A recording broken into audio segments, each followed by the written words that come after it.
Hello and welcome to Two Girls in a Pod. I'm Sharon. I'm Christy. We are so super excited today because today we have another guest on our show. Today it is Suzanne Reed Fine. We have her on for a couple of reasons. Suzanne and I have known each other. We went to school together and we were such great friends in school and have so many fond memories of that. But fast forward, and today she was even an artist then. But today she's an artist, so she's going to talk a little bit about that.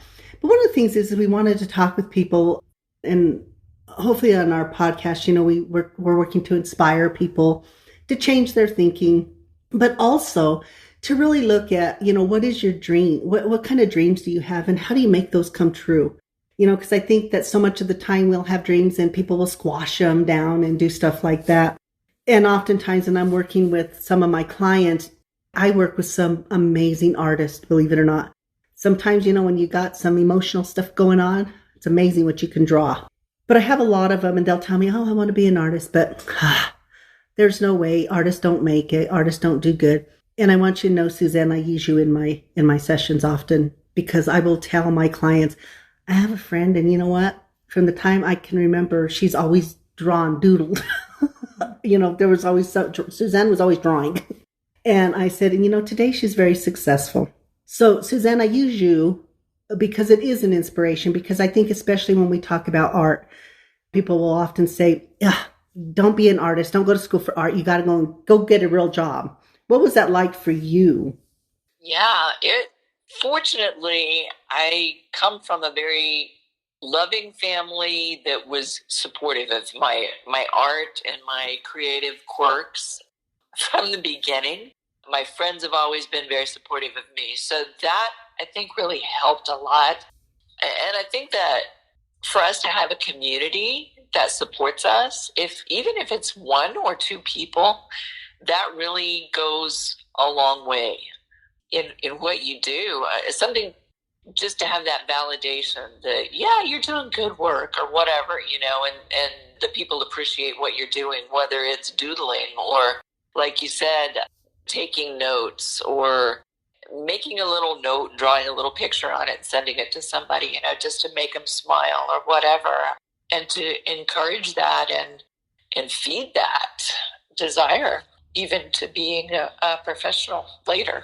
So tell us a little bit about your background and stuff like that. Let's start with that so they can get a little idea. Okay, yeah. I'm a fourth generation artist, painter. My father was really the most instrumental in my artistic career, I think, because he was always encouraging me to try painting or drawing, a lot of drawing. My parents had me in drawing classes and painting classes. My grandmother was a painter, so she would take me with her to painting classes, when I was small. And my mother knew that I was one of those kids that needed to have time by myself to let my creative ideas gel, I guess, and work. And so she knew that I needed to have space of my own, time to just kind of sit and daydream or whatever and draw. So they were always very good about helping me along in that aspect. And so in school, I was the one that all the teachers would say, would you, draw a poster for us, or we need something for this and something for that, programs for the band concerts and things like that, which was a lot of fun. And so I decided that I would go to school to be a graphic designer and study art. And so I did that. I graduated from high school, went to college about 30 miles away, because I was a little scared, to be honest, to leave. I grew up, and as you know, in a very small town. And so I was afraid really to get out in the big world, but there was something pushing me to do that. But so I had to take baby steps, I guess, to get there. Yeah. And then it kind of grew from there, going to college and getting a better idea of what I wanted to do with the art. I didn't really feel like I had any other skills. I mean, I was not good at math, so I knew I wasn't going to do anything there. I thought I could maybe teach, but I couldn't get past the math tests as far as the teaching certifications went. And so I thought, okay, I'll just keep sticking with the art path, and which, really was probably a good thing. And maybe it was, a higher power or something pushing in that direction. It's funny because I always tell when I'm working with my kiddos too, or just to people in general, oftentimes they'll ask me, well, why did you become a therapist? I said, because I didn't like math. And they just, they're like, what? I said, they're like, what profession can I have that I don't have to do math? Yeah, it just helped that I love what I do. Yeah. Yeah, exactly.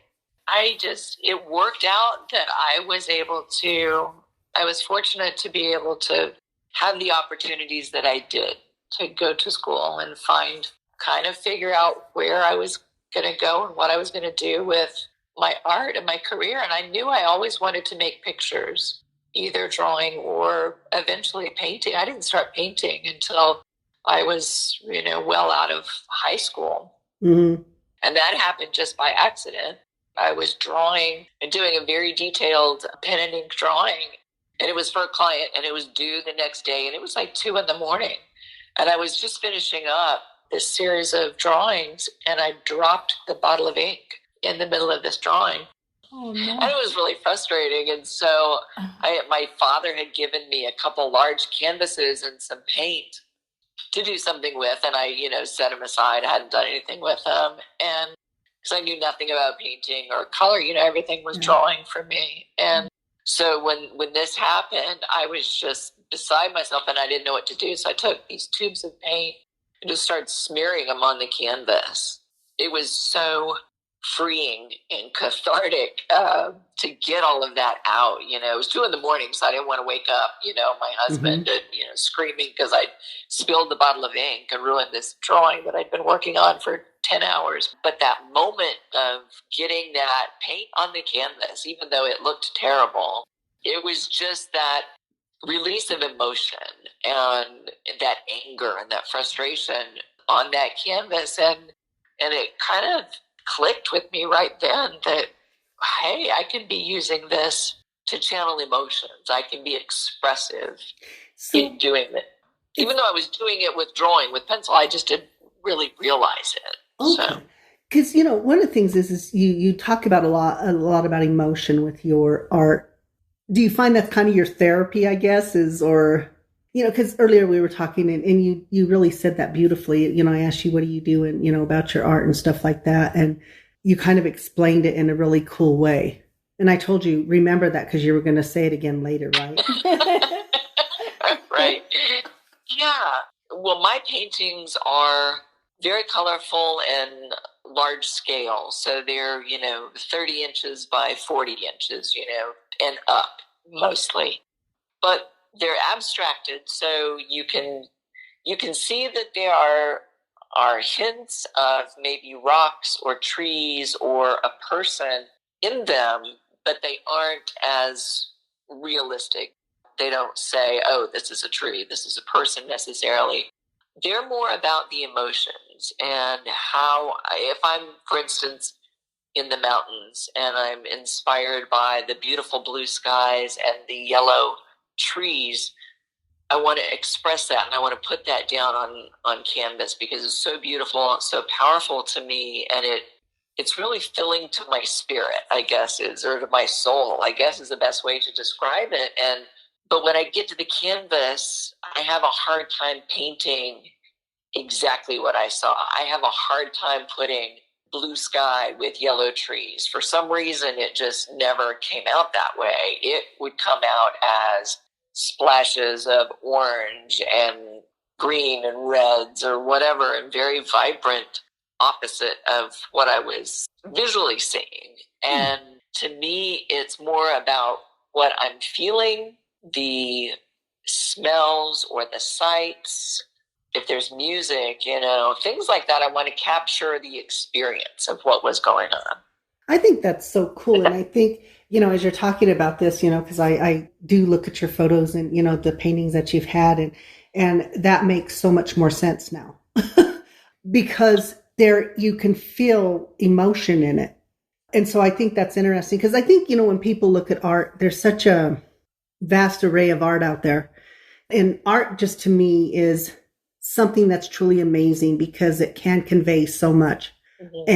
and each person who sees it will get a different message sometimes. Right. And oftentimes I wonder, when you go to the artist and you say, what were you thinking about when you did that? And the person's like, oh, I didn't, that wasn't at all, or that was exactly, but I mean, I think that's what it is. It's such a great conversation piece, but it's also a great way of, and I know like my clients use a lot of it as expression. It's, because they have so much emotion, and sometimes that emotion, they can't say it, but they can draw it. Exactly. It's such a powerful tool. And even if I know people get so caught up in thinking, oh, I can't draw, I can't draw a stick person or whatever. We're born to be creative people. And I think at a certain point or a certain age, somewhere along the line, someone said to you, what's that? You can't draw. What are you doing? Why are you wasting your time drawing? That's, ridiculous. You're not going to do anything with that. And, so it's not one of those things where somebody's told you, oh, you're not good at that. So then you start to believe that and you quit doing that, or you start to question yourself. And if there is a way that we can keep people from doing that, I work with kids a lot, but I also work with a lot of adults that have had somewhere in their lives, someone has said, you can't paint, you can't draw, whether it's a family member or a teacher or, whoever. And they carry that with them and they believe it. And you don't have to be making anything. If you can just start scribbling, if you can get that emotion down. One of the things that we did, I work with the Bo Bartlett Center here in Columbus, and before the center was open, we would go into the schools, into the inner city schools, and bring art to the kids that, probably hadn't been to a museum before, hadn't really met an artist before. And we have them do an exercise where we give them all a pencil and a piece of paper, and we have them think about different emotions. And we say, now we're going to draw lines. For each emotion, you're going to draw a line. So I want you to, everybody draw a straight line, and they do that. And then draw a curved line, and they do that. And then they say, okay, think about someone that you love. Is it your mother or grandmother or your best friend? Think about them and then draw a line. And so they do that. And think about when you're sad, what would a line look like? And then we get them to draw something when you're angry. Think about somebody, had said something to you, or you're really, really, really mad and you just want to hit somebody. What do you feel like? And so they're kind of tentatively drawing on there because they don't want to mess up. They want to make sure that they're, doing what we ask them to do. And we take our pencil and we're drawing so hard with this pencil onto this paper that it breaks the pencil point. We're scribbling really hard and pressing down, and they're shocked. And then they sit there for a second, and then they kind of laugh, and they realize, oh, it's okay to do that. It's okay to release that. Mm-hmm. And so then they let go, and they're, we've given them permission to get that out and get that down on the paper. Oh, that's a really cool exercise. It sounds like. Really. It's so exciting to see when you see that light come on in their eyes, when they're like, oh my gosh, I can put this down on paper, because you can tell they're scared about expressing things, or they don't know how to express things, Real quickly, talk about the place because you called it the organization you work with. It's an art center here in Columbus. And this is Columbus, Georgia. Columbus, Georgia. Yes. Okay. Sorry. Yeah, there's a lot of Columbuses around. Columbus, Georgia, and we have an artist who grew up here, and he's now internationally known. His name is Bo Bartlett, and his art is mostly here in this museum, in this art center. He grew up here, and so he's from here, and he wanted to give back to the community and give back to the people in Columbus mostly, or just our area, because when he was growing up here, he didn't have a lot of opportunities for art or to see art or to make art. He had to go out and find it in the world and go to Italy and come back. And so he wanted to make sure that it was accessible to everyone. And so they have this center, and we have an art outreach. We have several outreach programs. We have one that works with the homeless community, going every week to a homeless shelter, and anyone can come in and paint for a couple of hours. And it gives them a safe place off the streets to just create and not have to worry about anything. We have a program that Bo goes into the jail, into the prison here, and works with inmates and gets them to learn expression and get that onto drawing or painting. And then we have the program that works with disabled community, and they work with people that have a hard time maybe holding a pencil. So what else can you do to create art? And then we have the program that works with the kids in the schools. And it's kind of a help to the teachers who are already stretched to the limit with trying to do all that they have to do for education, that this is a creative outlet that we can come in and maybe help with the kid. So, I'm curious, how did you get to Columbus, Georgia? Good question. When I went to college, I was in class with my professor, Steve Quiller, who is still one of my good friends and painters. Who's from there. He suggested that I go to art school. His suggestions to me were to get my degree, my fine arts degree, so I had a sturdy background in something just in case to fall back on, and just in case this art thing doesn't work out. And he said, and then go on to art school and fine-tune your skills. And so I went to Atlanta to go to this design school and learn graphic design.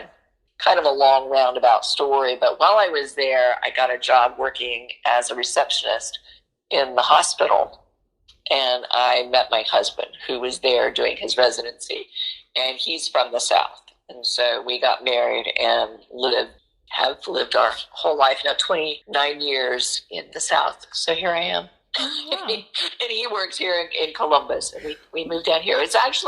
It's a smaller city. It's a big city, but it's, compared to Atlanta, it's a little smaller city. But we're about an hour and a half outside of Atlanta. So, well, yeah. All those years in the South, and you don't sound Southern. It's funny because it depends on who I'm talking to. If I'm talking to my mother-in-law, I get a little twangy. But I think, and talking to you, or when I go back to Colorado, I pick up the San Luis Valley accent a little bit again, too. Every now and then I'll say something and my daughter will say, "What did you say?" It kind of just depends, but yeah. I have to give Sharon a hard time about that sometimes too. She says that us from the Valley we have like a little accent thing. I don't know what she's talking about, but yeah, right. It's funny because the first time I listened to your podcast, that's the first time I'd heard your voice since we had seen each other in high school all those years. And I laughed to myself because I thought, that's exactly Sharon. I mean, it was with your voice, it was your laugh, and it was the accent. It was the Valley accent. I could hear it. Yeah. Yeah. I'm telling you, it just doesn't go away. No. But because, and one of the other things is that I think is really cool is you often go back to the Valley and you work and some of your art is in the Valley. Talk a little bit about that. Yeah, I try to go back about twice a year if I can, just because that's home to me.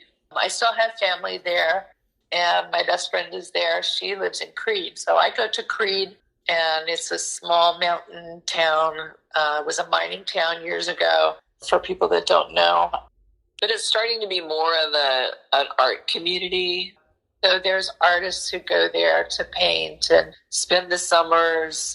And I go back and I do painting on location there, which are smaller, more realistic images, snapshots, I guess, of what the trees are like that time of year, flowers, things like that.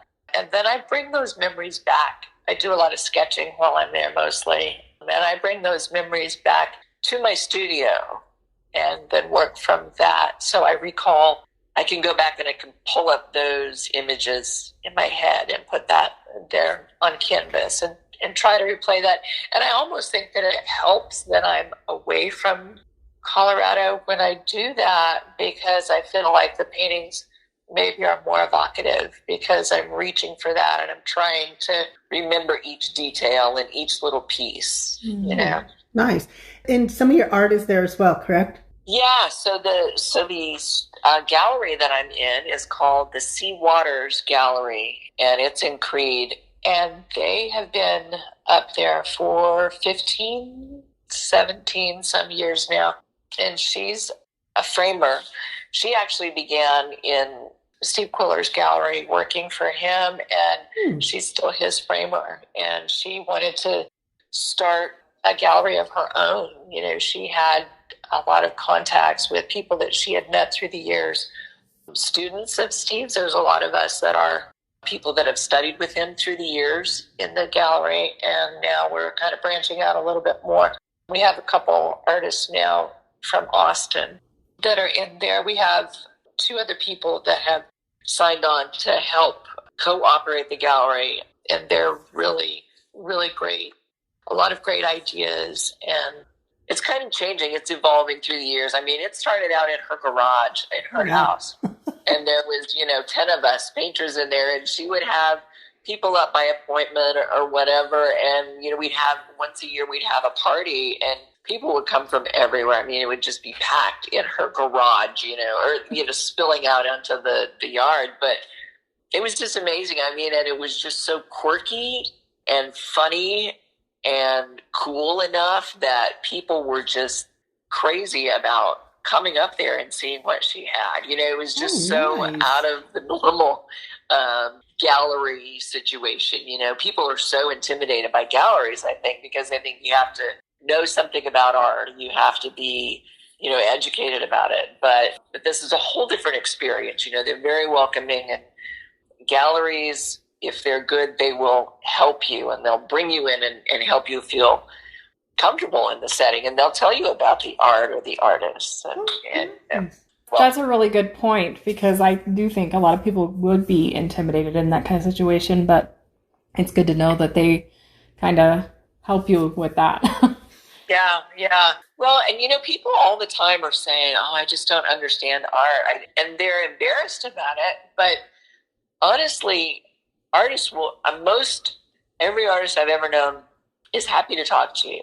They're happy to say, it's okay. Tell me what you see in the piece, or tell me what your experiences are, with art or whatever. A lot of times the artists themselves are so nervous and or quirky that we don't know how to start a conversation, or, we're just as nervous as you are. So it's okay to say something. I think what's so interesting about artists is we have artist friends, and it's always so fascinating to talk with them and stuff, because it's just that they see art everywhere. They see something everywhere, which I think is so fascinating. As a therapist, I see things everywhere in people and in situations like that, whereas they see it in everything. And so it's always these really cool conversations that we get to have with them. And sometimes we just have so much fun with our artist friends. It's really cool to see their perception. I think it's really good to, a lot of times you would think that they're mad or they're stuck up or whatever, but they're observing. Everybody's just like, writers, artists, musicians, everybody's just observing, I think, a lot of the times, and just taking everything in. So, yeah. Well, I think that's true. And I think, some of the stuff you've said, I think is really interesting, because I really love this thing. And, we talk a lot about, it's really important to give back. When you're fortunate to get something, how do you give it back to the community and stuff like that? One of the things is why we do this podcast, is it really is our way of giving back. It's sharing ideas and thoughts and artists and whoever we're talking to. It's bringing that world to other people. And it's such an amazing thing. And I think that anytime you do stuff, there's always this humbling experience to it as well. I tell Christy, we just realized we're in 25 different countries. And I sit there and I'll think, this person in this little island, why are you listening to us? But it's a humbling thing. And it's such gratitude that you have for that. And I know for you, your art is like, for people, your art is not just in one place. You're very successful as an artist. This isn't just your side gig, right? So talk about your successes as an artist. Let's see. I had a list of goals that I started of what I decided would be successful for me. Well, I remember, I think I was in high school or college, and I made this list of what I thought it would mean for me to be successful, how I know I was going to be successful as an artist. And I don't remember a lot of the list, but I do remember that I wanted to be in the American Watercolor Society and the National Watercolor Society, which are two international organizations that have artists from all over the world that are juried into these organizations, which means you do a painting on paper and you submit it to this jury for hopeful entry into these shows or exhibitions. And the one in the American Watercolor Society shows are in New York, and the National Watercolor Society shows are in California. And they're very hard to get into. It's crazy how competitive these things are, and so you can try for years and not get accepted into this. And so after a while, I kept submitting things and getting turned down and turned down. Well, that just seemed to really put more of a fire under me to be rejected to some of these shows. I don't think I have any of my acceptance letters, but I have all the rejection letters just because it made me mad. It was almost like somebody was telling me, no, you can't do this. I'm sorry. And so, that just, okay, well, I'm going to do it even more now. So when I finally got into both societies, it took a while, probably 10 years to get into the American and probably another 11 or 12 until I got into the national. But I got what's called signature status, which means you're juried into 3 shows. So I got that status, which means you go to New York and you get a presentation, of a little button for your lapel or whatever. But it's mostly just the status, knowing that you've made it into this big organization. It's really more exciting for the painters, really.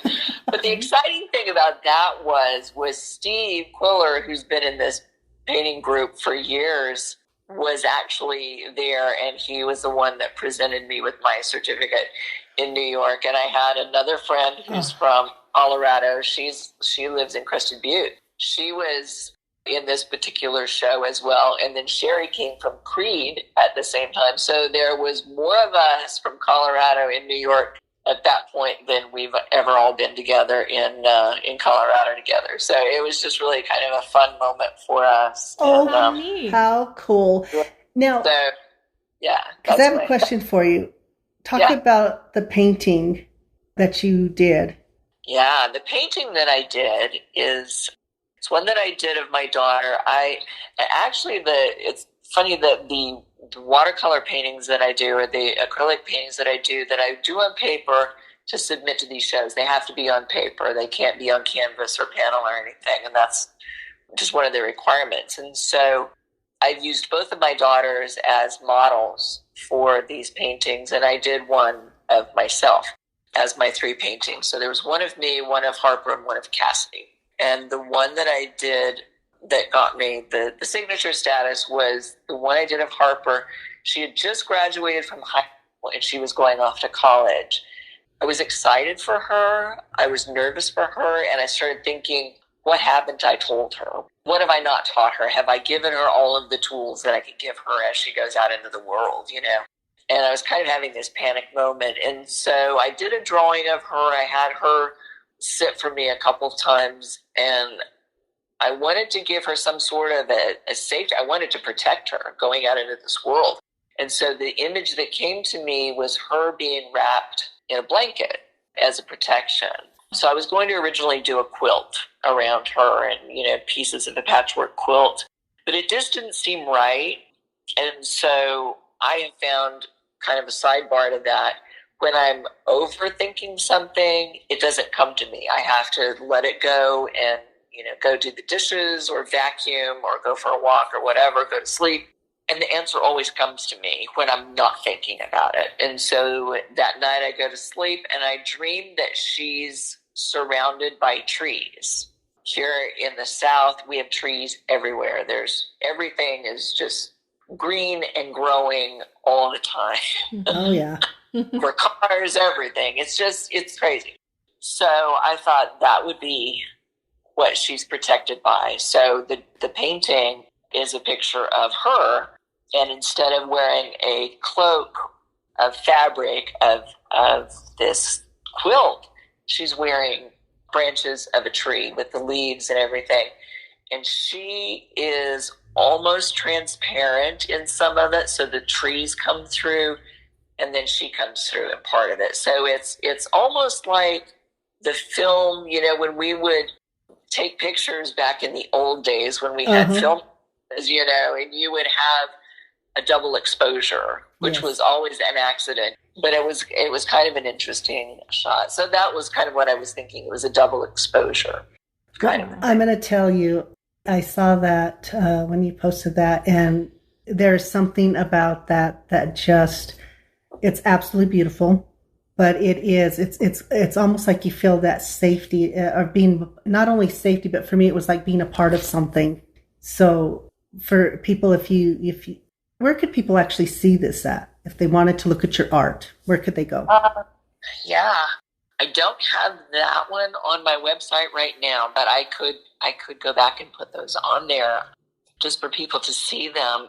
But my art is on my website, which is SuzanneReedFine.com.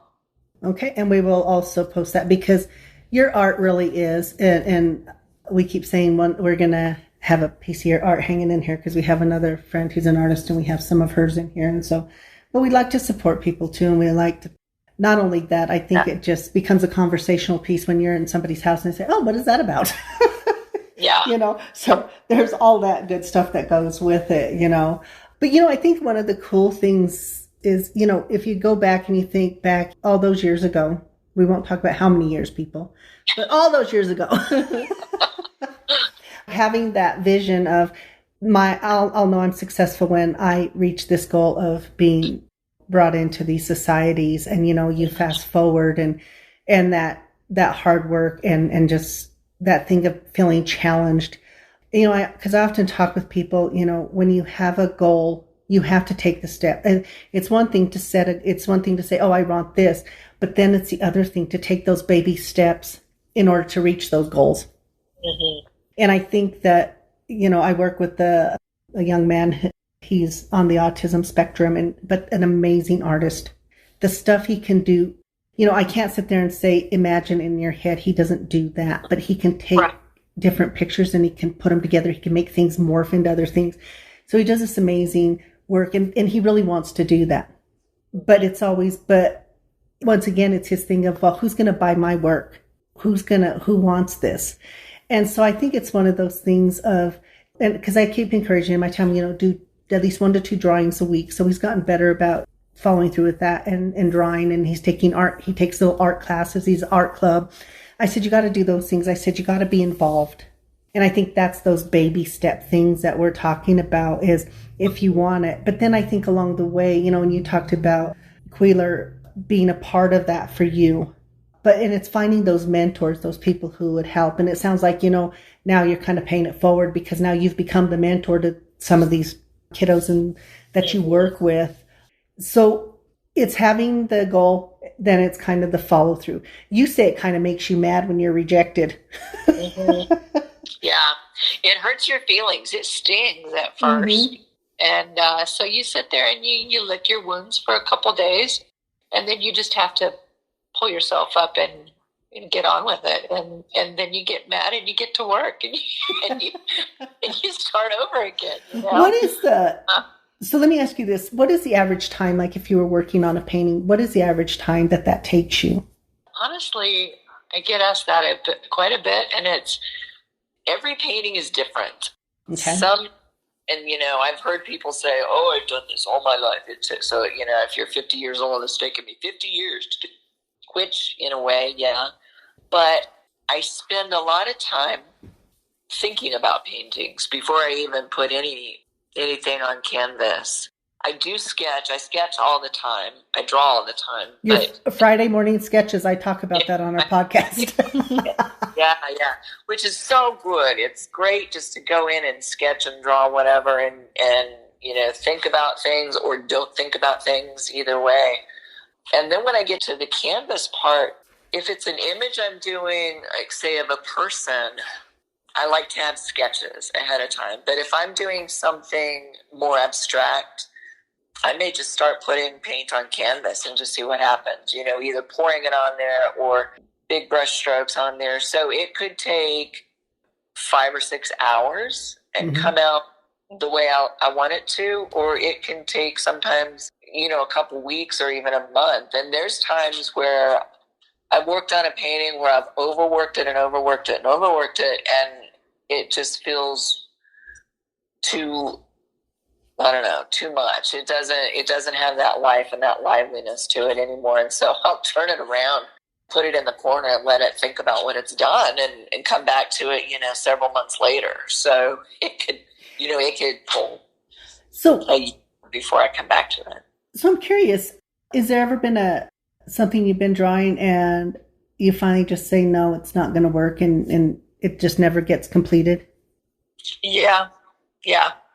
And there's some of those that I've painted over. So there's layers of various paintings underneath the paint.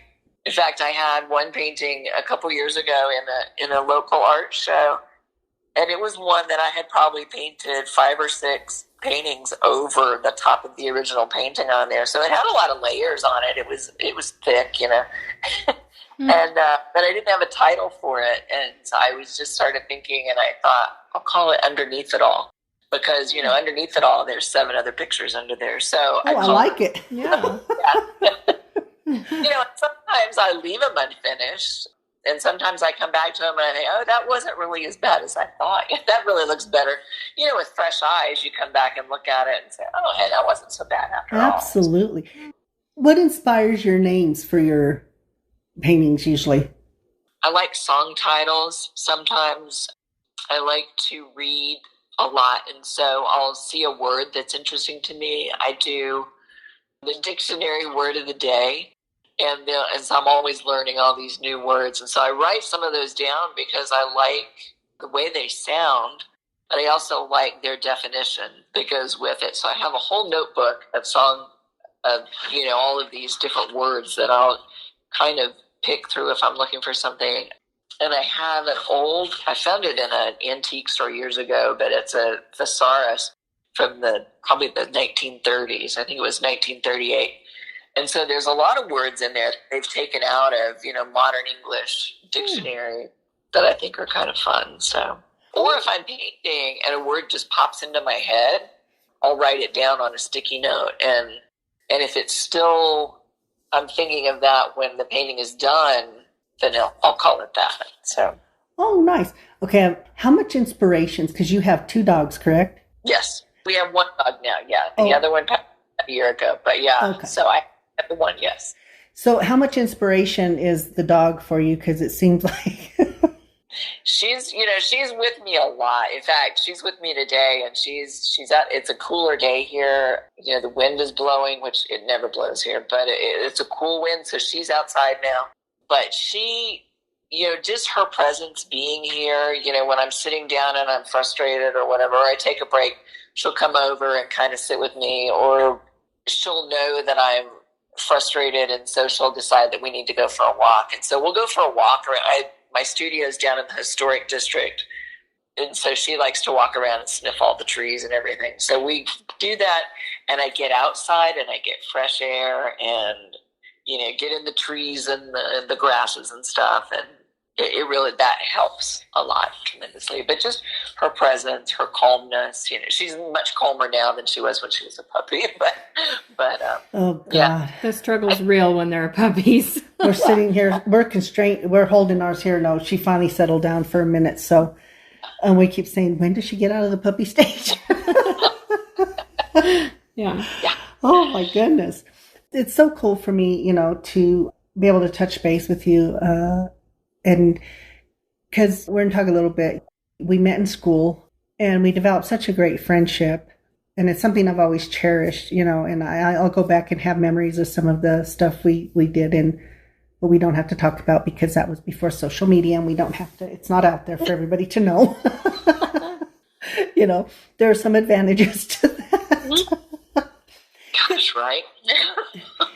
I have a fondness for, you know, we're from, the small town we're from is from Dalmort, Colorado, and I have a fondness for it. What are the memories you have of that as well? Because it's kind of changing a little bit because it's kind of more touristy and stuff like that. But what for you, and how did that help you in your success? Because I always tell people, because oftentimes people say, oh God, I hate where I was from. I said, but think about what is it that from that time that you get to carry? What is the positive of it? How did it help you? Because, you know, where we start at is so relevant to where we're going. Right. The town that I grew up in is different than the town it is now. You know, like it's a touristy now, which it wasn't.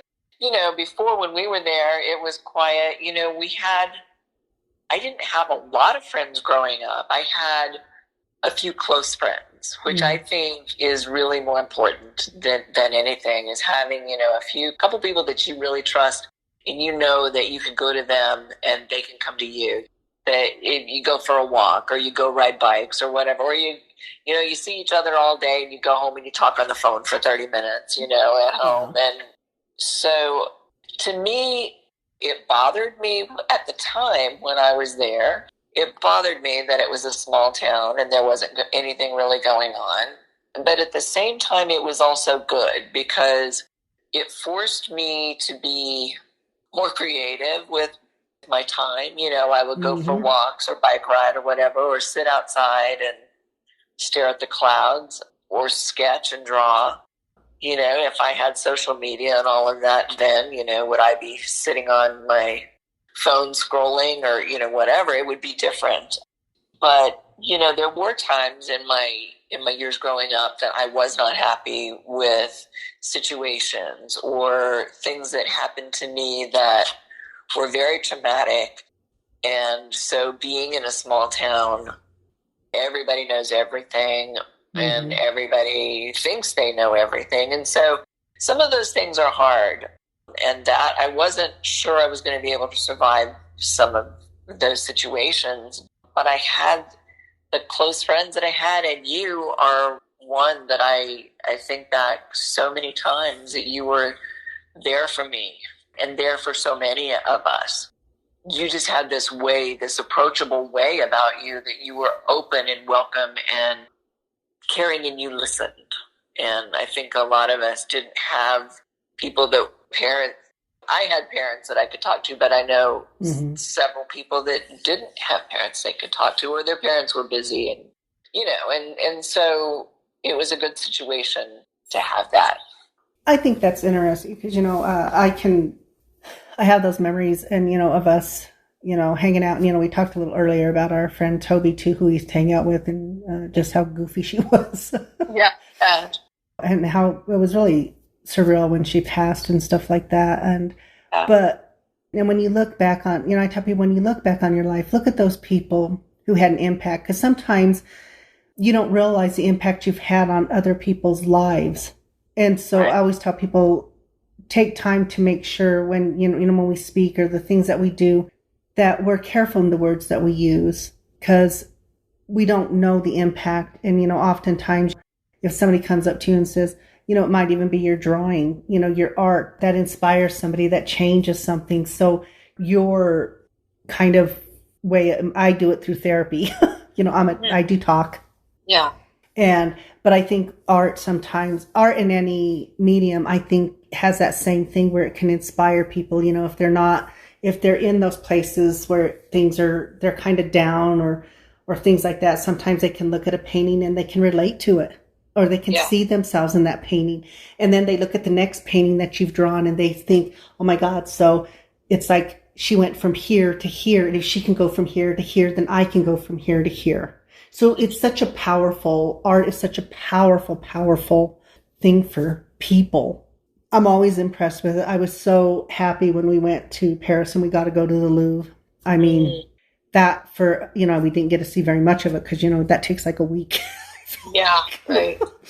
But just even, I remember going in there and looking at those things, and I would think, what were they, you know, what was it like at that time when they were doing that? What is that? I go to that place of the psychology piece of it sometimes instead of just enjoying it. Yeah. But I remember going through there, and I remember that each painting I would have a different emotional experience. And I think that's what art does.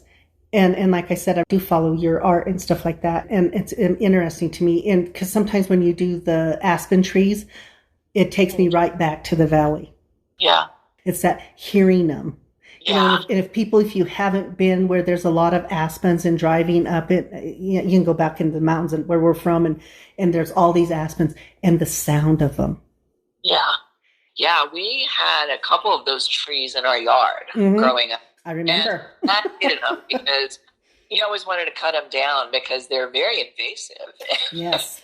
And my mom loved them. So we got to keep the trees because my mom won. But I remember just sitting outside underneath them and listening to the way that the leaves would hit. They just danced around and make this little clicky sound. Yes. And they had eyes on them from where the branches had come off or whatever, and they looked like eyes. And so my brother and I would always imagine that they were soldiers that were watching us, or whatever, when we were kids, imagining what these trees were, and just great imaginations. But I had an experience with aspen trees. But Sherry and I had gone on a hike above Creed one summer, or the fall, I guess, and we went into we were hiking up this little dirt road, and we came up into this giant grove of aspen, and all of the trees were yellow, and some of them had lost their leaves, and so the whole ground was just complete carpet of yellow leaves. It was just amazing. And so we sat there in this quiet so that you could hear the wind, breeze above you, and there was some crows I guess there were crows flying overhead, just kind of coasting on those wind breezes with the leaves, and these crows calling to each other. And it was such a magical moment that was one that I brought back and put into a painting too. But then she said, if you listen to a tree, you can hear it. And so I put my ear up to the tree, and if you hold your breath, because you feel like, it's like holding a seashell to your ear. It's really just, your own breath. But I could hear the tree at the very crown of the tree. You could hear the branches moving, the way it was cracking internally into this tree. And it really was almost like it was breathing, living and breathing and moving. And it was, I don't know, I don't even know how to describe it very well, but it was just an amazing moment. You're speaking to two people here who we have a thing about trees. Yeah.